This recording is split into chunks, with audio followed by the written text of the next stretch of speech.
HTTPie for beginners. Hello, in this tutorial I'm going to show you another tool that you would find very interesting.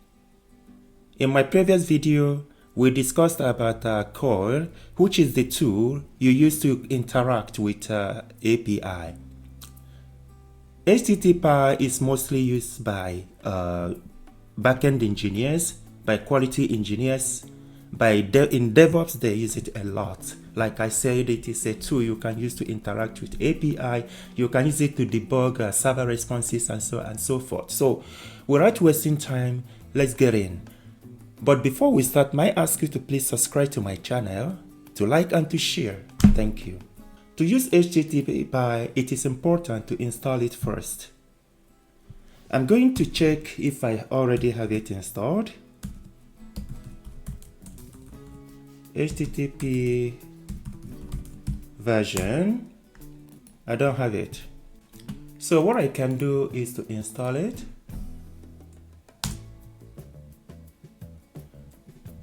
If you are using a Mac or Windows, I'm going to leave the links that you could use or the command that you could use to install it in the description of this video. Now it is installed. Let me clear the screen. Let us check again. So if you have it installed, you are going to find something similar to this. Like I said before, HTTPie is an improvement on Core. I'm going to show you the difference. When you use Core to interact with a server, for example, you are going to get a response like this, which looks very boring, right? However, Core, or rather HTTPie, improved on it by improving the interface and so on and so forth. So let us try HTTPie. However, when you use HTTPie, this is how it is called. As you can see, what we used earlier was Core, but to use HTTPie, this is different, right?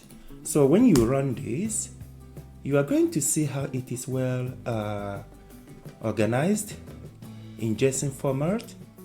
Another important thing to look for, let me get to the top of this. When you issue this very command and when you call the API, once you see OK, it means that this is successful, right? So you can see all of this output here.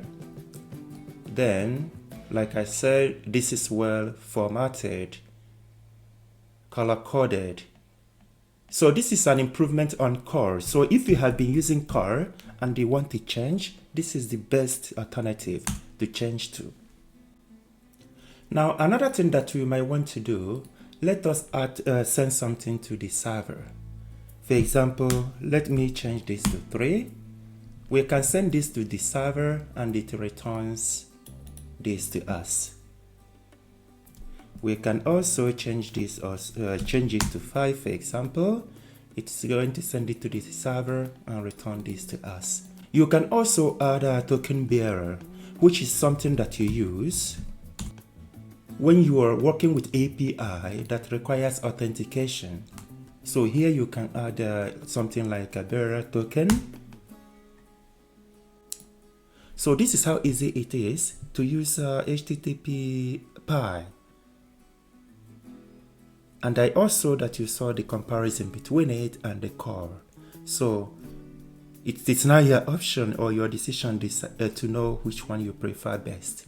I hope you enjoyed this tutorial. Can I ask you to please subscribe to my channel, to like and to share. Thank you.